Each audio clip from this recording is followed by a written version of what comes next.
Bu sikle her gece ben, her gece düzen. Ben bu yüzden her gece bu amu dillere sürtmüşüm.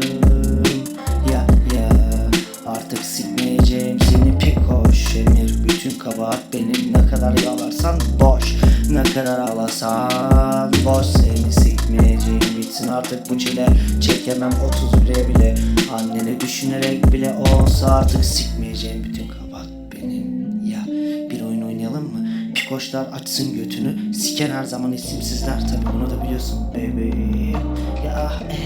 Her şey çok güzel gidiyordu, sevişiyorduk, anlaşıyorduk, günler çok geçiyordu, düşüyorduk, barışıyorduk inan.